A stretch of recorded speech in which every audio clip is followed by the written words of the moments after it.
Hi മക്കളെ, ഇന്ന് നിങ്ങൾക്ക് ഏറ്റവും ഇഷ്ടപ്പെട്ട ഒരു ടോപ്പിക് ആയിട്ടാണ് വന്നിട്ടുള്ളത്. ഉറക്കം. ഈ ചാനലിലെ ഏത് ചാനലിലെ കമൻറ്റ് എടുത്ത് നോക്കിയാൽ നിങ്ങൾക്ക് മനസ്സിലാവും, സാറെ പഠിക്കുമ്പോൾ ഉറക്കം വരുന്നു, അതിനെന്താ ചെയ്യാന്നുള്ളതില്ലേ. ഇതാണ് നിങ്ങളുടെ പ്രശ്നമെങ്കിൽ ആ പ്രശ്നത്തിൻ്റെ പരിഹാരമാണ് വീഡിയോ. നിങ്ങൾക്ക് മാത്രമല്ല, നിങ്ങളോട് ഇതേ സങ്കടം പറഞ്ഞ നിങ്ങളെ ഫ്രണ്ട്സില്ലേ, എടി ബുക്ക് എടുത്ത് തുറക്കുമ്പോഴത്തേക്കിന് ഉറക്കം വരുന്നു, എന്താ ചെയ്യാന്ന് പറഞ്ഞാൽ, അപ്പം അവർക്കും കൂടിയുള്ളതാണ് വീഡിയോ. ഉറപ്പായിട്ട് ഇപ്പം തന്നെ അവർക്ക് ഷെയർ ചെയ്ത് നിങ്ങൾക്ക് ഇത് അവർക്ക് ഇഷ്ടപ്പെടും എന്നുള്ള ഷുവറാണ്. കാരണം എന്താ, നമ്മളിവിടെ എല്ലാ A to Z ഉറക്കിനെ കുറിച്ച് കവർ ചെയ്യുന്നുണ്ട്. എത്ര സമയം നമ്മൾ ഡെയിലി ഉറങ്ങണം, എപ്പോഴായിരിക്കണം ഉറങ്ങേണ്ടത്, രാവിലെ പഠിക്കണോ രാത്രി പഠിക്കണോ, പിന്നെ അതേപോലെ തന്നെ ഉറക്കിൻ്റെ ക്വാളിറ്റി കൂട്ടാനുള്ള ടിപ്പുകൾ എന്തൊക്കെയാണെന്നൊക്കെയുള്ള മുഴുവൻ കാര്യങ്ങളും നമ്മൾ പറയുന്നുണ്ട്. അപ്പോൾ എന്ത് ചെയ്യാം, നമുക്ക് സ്റ്റാർട്ട് ചെയ്യാം അല്ലേ. ഒന്നാമത്തെ കാര്യം, എത്ര സമയം ഉറങ്ങണം എന്നുള്ളത്. അതിൽ പൊതുവേ നിങ്ങൾ എല്ലാവരും തെറ്റ. കാരണം എല്ലാവരും എന്താണെന്ന് വെച്ചാൽ പരീക്ഷയൊക്കെ അടുക്കുമ്പോൾ ഉറക്കം കുറയ്ക്കുക ചെയ്യാം. നിങ്ങൾ ഇങ്ങനെ ഒരു കാര്യം, ഇതിൻ്റെ ഒരു ബെസ്റ്റ് അല്ല ഒരു വേസ്റ്റ് കേസ് ആലോചിച്ച് നോക്കി. ഒരു കുട്ടി തീരുമാനിക്കുകയാണ്, ഇനിയിപ്പോൾ SSLC എക്സാം മാർച്ച് അവസാനം വരെ ഇനി ആകെ ഒരു 40-50 ദിവസം, ആ 50 ദിവസം ഞാൻ തീരെ ഉറങ്ങാണ്ട് പഠിക്കാൻ പോകുമെന്ന് പറഞ്ഞു കഴിഞ്ഞാൽ നിങ്ങൾ അവനെന്താ പറയുക, മണ്ടൻ എന്നാ പറയുക അല്ലേ. കാരണം തീരെ ഉറങ്ങാണ്ട് പഠിച്ചാൽ ചിലപ്പം പരീക്ഷ പോലും എഴുതലുണ്ടാവും, മരിച്ചു പോകാൻ വരെ സാധ്യത ഉണ്ട് അല്ലേ. അപ്പം അതിൻ്റെ നെക്സ്റ്റ് ലെവൽ കേസാണ് മിക്ക ആൾക്കാർ എന്താണ്, അതായത് കുറേ പഠിക്കാനുണ്ട്, അപ്പോൾ കൂടുതൽ സമയം പഠിക്കണം, കൂടുതൽ സമയം കിട്ടണമെങ്കിൽ എന്ത് ചെയ്യണം, ഉറക്കം കുറയ്ക്കണം. അപ്പം നിങ്ങൾ ഏറ്റവും ആദ്യം മനസ്സിലാക്കേണ്ട ഒരു കാര്യം എന്താ വെച്ച് കഴിഞ്ഞാൽ, നിങ്ങളുടെ പ്രൊഡക്ടിവിറ്റി എന്ന് പറയുന്നത് അതെന്തല്ല, വെറും ടൈം സ്പെൻഡ് ചെയ്യലും മാത്രമല്ല, അതിൻ്റെ കൂടെ എന്താണ്, നമ്മൾ എത്രത്തോളം ഫോക്കസ്ഡ് ആയിട്ട് പഠിക്കുന്നു എന്നും കൂടെ എന്താണ്, വളരെ ഇമ്പോർട്ടൻ്റ് ആണ്. അതായത് നിങ്ങൾ ഡെയിലി 4 മണിക്കൂർ പഠിക്കുകയാണ്, രാത്രി ഒരു 2 മണിക്കൂർ ഉറക്ക് കട്ട് ചെയ്ത് 6 മണിക്കൂർ പഠിക്കാൻ പറ്റും എന്ന് കരുതിയിട്ട് നമ്മളെന്താണ് ടൈം കൂട്ടാൻ നോക്കിക്കഴിഞ്ഞാൽ സ്വാഭാവികമായിട്ട് അവിടെ എന്തായിരിക്കും, നിങ്ങളുടെ ഫോക്കസ് നഷ്ടപ്പെടാൻ സാധ്യതയുണ്ട്. അതുകൊണ്ട് നിങ്ങൾ ഉറക്കത്തിൻ്റെ മുകളിൽ പരീക്ഷണം നടത്തരുതെന്ന് എൻ്റെ അഭിപ്രായം. അപ്പോൾ സാർ എത്ര സമയം ഉറങ്ങണം എന്ന് വെച്ചാൽ, അതായത് നിങ്ങളുടെ പ്രായത്തിലുള്ള ഒരു കുട്ടി സാധാരണയായിട്ടൊരു 7 to 8 hours ഉറങ്ങണം എന്നാണ് ഒരുപാട് സയൻറ്റിഫിക് സ്റ്റഡീസൊക്കെ പറയുന്നത്. കാരണം അങ്ങനെ നിങ്ങൾ ഉറങ്ങിക്കഴിഞ്ഞാൽ, നിങ്ങൾ ആലോചിച്ചേ, നിങ്ങളൊരു 6 മണിക്കൂർ പഠിക്കുന്നുണ്ട്, അതിലാകെ 2 മണിക്കൂറേ നിങ്ങൾക്ക് കോൺസെൻട്രേഷൻ കിട്ടുന്നുള്ളെങ്കിൽ ബാക്കി 4 വേസ്റ്റ് അല്ലേ. അതിലും നല്ലതൊരു 2 മണിക്കൂർ ഇവിടെ അധികം കൊടുത്ത് അറ്റ്ലീസ്റ്റ് നിങ്ങൾക്ക് എന്ത് ചെയ്യാൻ പറ്റും, 4 മണിക്കൂർ അധികം പഠിക്കാൻ പറ്റും. അതാണ് ഒന്നാമത്തെ കാര്യം. പക്ഷേ പിന്നെയും അതിനെന്തുണ്ട്, ചില എതിരഭിപ്രായങ്ങളൊക്കെ ഉണ്ട്. വലിയ സക്സസ്ഫുൾ ആയിട്ടുള്ള ആൾക്കാർ ഞാൻ ഡെയിലി 4 മണിക്കൂർ ഉറങ്ങാറുള്ളൂ എന്നൊക്കെ പറയാറുണ്ട്. പക്ഷെ അൾട്ടിമേറ്റ്ലി നിങ്ങൾ ഫീലിംഗ് ടയേർഡ് ആണെങ്കിൽ, നിങ്ങൾക്കൊരു എനർജി ഇല്ലെങ്കിൽ, നിങ്ങൾ എന്ത് ചെയ്യണം, ഉറക്കിൻ്റെ സമയം കൂട്ടണം. അപ്പോൾ ചില കുട്ടികൾ സ്വാഭാവികമായിട്ടും എന്ത് ചെയ്യുന്നുണ്ടാവും, ഡൗട്ട് അടിക്കുന്നുണ്ടാവും, സാറേ ഞാൻ 10 മണിക്കൂറൊക്കെ ഉറങ്ങുന്നുണ്ട് എന്നിട്ടും എനിക്കൊരു എനർജി ഇല്ല. അവിടെയാണ് നമ്മളെ quality of sleep last topic വരുന്നത്. അപ്പോൾ ഈ കാര്യം നിങ്ങൾ മനസ്സിലാക്കുക. അതായത് ഉറക്കിൻ്റെ മുകളിൽ നിങ്ങൾ എന്ത് ചെയ്യണം, ഒപ്റ്റിമൈസ് ചെയ്യണ്ട. നിങ്ങൾ 7 to 8 hours നിങ്ങൾ ഉറങ്ങുക, എന്നിട്ട് എന്ത് ചെയ്താൽ മതി, ബാക്കി കാര്യങ്ങൾ പെർഫെക്റ്റ് ആക്കാൻ നോക്കിയാൽ മതി. ഒന്നാമത്തെ പോയിന്റ് എനിക്ക് അതാണ് പറയാനുള്ളത്. ഇനി രണ്ടാമത്തെ കേസ്, എപ്പോൾ ഉറങ്ങണം എന്നുള്ളതാണ്.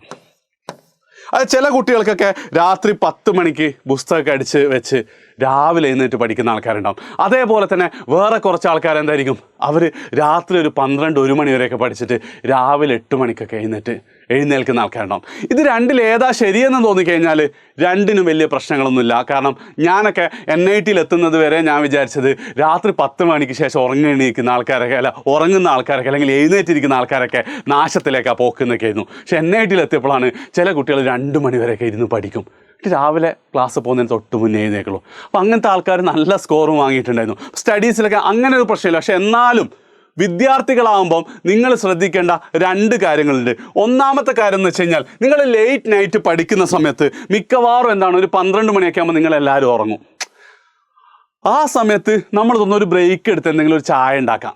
അപ്പോൾ ചായ കുടിച്ചുകൊണ്ടിരിക്കുമ്പോൾ ചിലപ്പോൾ നമുക്ക് തോന്നുന്നത്, ഒന്ന് ഇൻസ്റ്റ നോക്കിയാലോ, ഒന്ന് യൂട്യൂബ് വേറെ എന്തെങ്കിലും നോക്കിയാലോ. അങ്ങനെ നോക്കിയാൽ ചിലപ്പോൾ നിങ്ങൾ 2 മണി 3 മണി വരെയൊക്കെ എന്ത് ചെയ്തിട്ടുണ്ടാവും, നിങ്ങൾ ഫോണിലിരിക്കുന്നുണ്ടാവും. ഇത് നിങ്ങൾക്ക് സംഭവിച്ചിട്ടുണ്ടെങ്കിൽ നിങ്ങളൊന്ന് കമൻറ്റ് ചെയ്യണം കേട്ടോ. അങ്ങനെയൊക്കെ നിങ്ങൾക്ക് സംഭവിക്കുന്നുണ്ടെങ്കിൽ എത്രയും നല്ലത് എന്താണെന്ന് വെച്ച് കഴിഞ്ഞാൽ, നിങ്ങൾ നേരത്തെ കിടന്നുറങ്ങുന്നതാണ്. വീട്ടുകാർ ഉറങ്ങുന്ന സമയത്ത് തന്നെ നിങ്ങൾ ഉറങ്ങുക, അല്ലെങ്കിൽ അമ്മേനെ ഞാൻ കൂടെ എഴുന്നേറ്റിപ്പിക്കുക. അമ്മക്ക് സന്തോഷമേ ഉണ്ടാവുള്ളൂ. അമ്മ ഞാൻ പഠിക്കുകയാണ് 12 മണി, അമ്മ ഒന്ന് ഇരിക്കുമോ എന്ന് ചോദിച്ചാൽ അമ്മ എത്ര ഉറക്കം വരികയാണെങ്കിലും ഇരിക്കും. അതേപോലെ തന്നെ രാവിലെ എഴുന്നേൽക്കാൻ പറഞ്ഞാലും വിളിക്കാൻ പറഞ്ഞാലും അമ്മ വിളിക്കും. വീട്ടിൽ ഏറ്റവും നല്ല അലാറം ക്ലോക്ക് എന്ന് പറഞ്ഞാൽ നിങ്ങളെ ഫോണോ ക്ലോക്കോ ഒന്നുമല്ല, അമ്മയാണ്. അപ്പം ആ ഒരു പോയിന്റ് എന്ത് ചെയ്യുക, നിങ്ങൾ അവരോട് സംസാരിക്കുക എന്നുള്ളതാണ് ഒന്നാമത്തെ കാര്യം. ലേറ്റ് നൈറ്റ് നിങ്ങൾക്ക് അത്രക്കും അടിപൊളിയാണെങ്കിൽ മാത്രം എന്ത് ചെയ്താൽ മതി, നിങ്ങൾ ചെയ്താൽ മതി. ആൻഡ് ഇതിൻ്റെ രണ്ടാമത്തെ പോയിന്റ് എന്താണെന്ന് വെച്ച് കഴിഞ്ഞാൽ, ഉറക്കിൻ്റെ കേസിൽ എല്ലാ സ്റ്റഡീസും പറയുന്നത് നിങ്ങൾക്ക് ഒരു ബോഡിക്ക് ഒരു ക്ലോക്ക് ഉണ്ട്, ഒരു ബയോളജിക്കൽ ക്ലോക്ക് ഉണ്ട്. ആ ക്ലോക്ക് എന്തായിരിക്കണം, അതെല്ലാ ദിവസവും സെയിം ആയിരിക്കണം.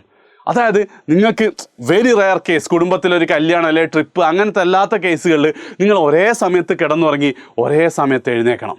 അങ്ങനെയുള്ള ആൾക്കാർക്കാണ് ഏറ്റവും ബെസ്റ്റ് ഉണ്ട്. ഇപ്പം നിങ്ങളുടെ കുടുംബത്തിൽ തന്നെ ചില ആൾക്കാരെ കുറിച്ചൊക്കെ പറയില്ലേ, കുറച്ച് ഭയങ്കര അടിപൊളി ആൾക്കാർ, അവൻ എന്താ 10 മണി എന്ന് പറഞ്ഞാൽ 10 മണിക്കും കിടന്നുറങ്ങും, രാവിലെ 6 മണിക്ക് എഴുന്നേക്കും, എന്ത് വന്നാലും എന്ന് പറയാം. അതായത് വീക്കെൻഡുകളൊക്കെ നിങ്ങളൊക്കെ പലപ്പോഴും ചെയ്യുന്ന കാര്യം, സ്കൂളില്ലാത്ത ദിവസം കുറച്ച് അധികം നേരം കിടന്നുറങ്ങും, സ്കൂളുള്ള ദിവസം നേരത്തെ, അങ്ങനെയുള്ളൊരു സാധനം നടക്കൂല എന്നാണ്. അപ്പോൾ അത് വെച്ച് നോക്കുമ്പോഴും ഈ 2 മണി വരെയൊക്കെ പഠിക്കുന്ന പ്രശ്നമല്ല. 2 മണി വരെ പഠിച്ചിട്ട് നിങ്ങൾ 8 മണിക്കോ 10 മണിക്കോ ആണ് ഉറങ്ങുക, അല്ല എഴുന്നേക്കുക.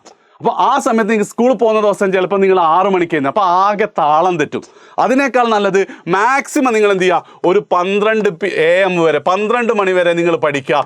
എന്നിട്ട് ഒരു 7 മണിക്കൊക്കെ എഴുന്നേക്കാൻ പറ്റുന്ന രീതിയിൽ നിങ്ങൾ ഷെഡ്യൂൾ ആക്കുക. കാരണം ഇതിൻ്റെ മറ്റൊരു പ്രശ്നം കൂടെ ഞാൻ പറഞ്ഞുതരാം. ഇപ്പോൾ പ്രത്യേകിച്ച് നിങ്ങൾക്ക് സ്കൂളൊന്നും ഇല്ലാത്ത സമയത്ത് നിങ്ങൾ എന്ത് ചെയ്യും, ലേറ്റായിട്ട് പഠിക്കും, 2 മണി വരെ ഇരുന്ന് പഠിക്കും. എന്നിട്ട് 8 മണി 9 മണിക്കാണ് വീട്ടുകാരൊക്കെ എന്തായിരിക്കും, ചില ആൾക്കാർ നിസ്കരിക്കാനൊക്കെ എഴുന്നേക്കും, പിന്നെ എന്ത് ചെയ്യും, പോയി കിടന്നുറങ്ങും അല്ലേ. അപ്പോൾ പാരൻസൊക്കെ ഹാപ്പി ആയിരിക്കും. പക്ഷേ ഇതിൻ്റെ പ്രശ്നം വരാൻ പോകുന്നത് പരീക്ഷേൻ്റെ അന്ന് ചിലപ്പോൾ നിങ്ങൾക്ക് 7 മണിക്ക് എഴുന്നേക്കേണ്ടി വരും. അത് അത്രയും കാലം നമ്മൾ പഠിച്ചുണ്ടാക്കിയ എല്ലാ സാധനം എന്തായിരിക്കും, നിങ്ങൾ ഈ നേരത്തെ എഴുന്നേൽക്കുമ്പോൾ നിങ്ങളുടെ ബോഡിക്ക് എന്ത് ചെയ്യാൻ പറ്റില്ല, അതങ്ങ് ആക്സെപ്റ്റ് ചെയ്യാൻ പറ്റില്ല. പലപ്പോഴും മറന്നു, ടെൻഷനാവും, ഓൾറെഡി ടെൻഷൻ ഉള്ളതാണ്. അതുകൊണ്ട് പ്രോപ്പർ സ്ലീപ്പും കൂടെ കിട്ടാത്തത് കൊണ്ട് മാർക്ക് കുറയുന്ന കേസസ് ഉണ്ടായിട്ടുണ്ട്. നിങ്ങൾക്ക് തന്നെ ചിലപ്പോൾ അനുഭവം ഉണ്ടാവും ഏതെങ്കിലും എക്സാമുകളിലൊക്കെ അല്ലേ, രാത്രി ഉറങ്ങാതിരുന്ന് പഠിച്ചിട്ടൊക്കെ മറന്നു പോകുന്നത്. അപ്പോൾ അതുകൊണ്ട് എന്താണ് ഞാൻ എപ്പോഴും റെക്കമെൻഡ് ചെയ്യുക, മാക്സിമം രാത്രി 12, മാക്സിമം കേട്ടോ 10 to 5 10 to 6 ഏറ്റവും ബെസ്റ്റ് എന്ന് ഞാൻ പറയാം. ഓക്കെ, ഇതാണ് എപ്പോൾ പഠിക്കണം എന്നുള്ളതിലുള്ളത്. അതേപോലെ തന്നെ കൃത്യമായിട്ട് ഒരേ സമയം നിങ്ങൾ കീപ്പ് ചെയ്യാൻ മോസ്റ്റ് ഇമ്പോർട്ടൻ്റ്ലി ശ്രദ്ധിക്കുക. ഇനി നമ്മുടെ ലാസ്റ്റ് പോയിന്റ് എന്താണെന്ന് വെച്ച് കഴിഞ്ഞാൽ നമ്മുടെ ഫോക്കസ്. അതായത് ഫോക്കസ് അല്ല, ക്വാളിറ്റി ഓഫ് സ്ലീപ്പ്. അതായത് നേരത്തെ ഞാൻ പറഞ്ഞു, ചില സാറേ ഞാൻ 8 മണിക്കൂർ ഉറങ്ങുന്നുണ്ട് എന്നിട്ടും എനിക്ക് ഉറക്കാന്നുള്ളതിന്, അതിൻ്റെ പ്രശ്നം എന്ന് വെച്ചാൽ നിങ്ങളുടെ സ്ലീപ്പിന് എന്തില്ല, ക്വാളിറ്റി ഇല്ല. നമ്മൾ വെറുതെ കിടന്ന് ഉറങ്ങുന്നതേ ഉള്ളൂ, പക്ഷേ സമയം ഉണ്ടെന്നില്ല, ക്വാളിറ്റി ഇല്ല. ക്വാളിറ്റി കൂട്ടാൻ കുറച്ചധികം കാര്യങ്ങൾ നിങ്ങൾ ശ്രദ്ധിക്കേണ്ടത്.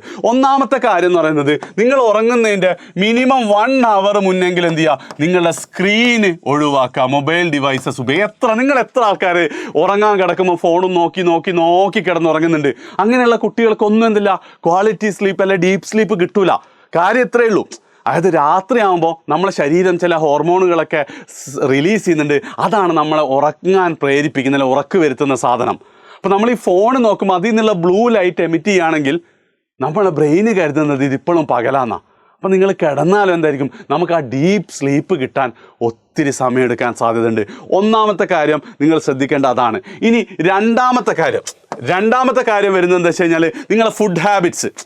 അത് നിങ്ങൾ ഉറങ്ങുന്നതിൻ്റെ ഒരു 3-4 മണിക്കൂർ 4 hours മുമ്പൊക്കെ നിങ്ങൾ ഭക്ഷണം കഴിച്ചാൽ നിങ്ങൾ എന്തായിരിക്കും, നിങ്ങളുടെ ഡൈജഷനൊക്കെ പ്രോപ്പറായിട്ട് എന്ത് ചെയ്യാൻ പറ്റും, നിങ്ങൾ ഹോൾ ബോഡി റെസ്റ്റിലാവാനുള്ള സാധ്യത. അല്ലെ എന്തായിരിക്കും, സ്റ്റൊമക്ക് ഇങ്ങനെ ഡൈജസ്റ്റ് ചെയ്തുകൊണ്ടേയിരിക്കും, അതും നിങ്ങളെ സ്ലീപ്പിനെ ബാധിക്കും. ഇവിടെ മെയിനായിട്ട് മറ്റൊരു സാധനം കൂടെ ഉണ്ട്, കഫീൻ. കോഫി അല്ലെങ്കിൽ ടീ ഒക്കെ നിങ്ങൾ എന്ത് ചെയ്യുക, വൈകുന്നേരം ഒരു 5 PM ശേഷം നിങ്ങൾ കുടിക്കാതിരിക്കുക. ചില വീട്ടിലൊക്കെ രാത്രിയൊക്കെ ചായ കിട്ടാറുണ്ട്. അങ്ങനത്തെ സ്ഥലങ്ങളിലും എന്താണ്, ചായ അല്ലെ കോഫി കുടിക്കുകയാണെങ്കിലും നിങ്ങളെ ഡീപ്പ് സ്ലീപ്പിനെ അത് ബാധിക്കും. കാരണം എന്താണെന്ന് വെച്ചാൽ കോഫിയിലുള്ള കഫൈൻ എന്ത് ചെയ്യും, നേരത്തെ ഞാൻ പറഞ്ഞ സെക്രീറ്റ് ചെയ്ത ഹോർമോണുകൾ ബൈൻഡ് ചെയ്യുന്ന സ്ഥലത്ത് പോയിരിക്കും. അപ്പോൾ ഹോർമോൺ വന്ന് ഉറങ്ങണമെന്ന് പറഞ്ഞ് പോയിരിക്കുമ്പോൾ അവിടെ കഫീൻ ഇങ്ങനെ വന്നിരിക്കുന്നുണ്ടാവും. അപ്പോൾ എന്താണ്, നിങ്ങളെ സ്ലീപ്പ് പിന്നെയും. അതുകൊണ്ടാണ് എന്ത് ചെയ്യുക, ഉറക്കം കിട്ടാൻ, ഉന്മേഷം കിട്ടാനൊക്കെ എന്ത് ചെയ്യുന്നത്, നമ്മൾ കഫീൻ കുടിക്കുന്നത്. അതെന്ത് ചെയ്യുക, വൈകുന്നേരം 5 മണിക്ക് മുന്നേ ആക്കാം. ഇത്രയും കാര്യങ്ങൾ നിങ്ങൾ ചെയ്താൽ എന്തായിരിക്കും, നിങ്ങളുടെ സ്ലീപ്പിൻ്റെ ക്വാളിറ്റി കൂടും. നിങ്ങൾ നാളെ തന്നെ ഒന്ന് ചെയ്തു നോക്ക്. പിന്നെ അവസാനമായിട്ട് ഒരു കാര്യം കൂടെ ഉണ്ട്, അത് വളരെ ഇമ്പോർട്ടൻ്റ് ആണ്. അതായത് നിങ്ങൾ പഠിക്കുന്ന അതേ സ്ഥലത്തിരുന്നിട്ട് നിങ്ങൾ യൂട്യൂബ് കാണുന്നുണ്ട്, ഇൻസ്റ്റ നോക്കുന്നുണ്ടെങ്കിൽ നിങ്ങളെ ബ്രെയിൻ എന്തായിരിക്കും, പഠിക്കാൻ നിങ്ങളെ സമ്മതിക്കില്ല. കാരണം ഒരേ എനർജി. അത് എടാ നിനക്ക് ഇതിലും നല്ലത് ഇൻസ്റ്റ അല്ലേ, അങ്ങനെ എന്ത് ചെയ്യാറുണ്ട്, പഠിക്കാൻ ബോറടിക്കാനുള്ള സാധ്യതയുണ്ട്.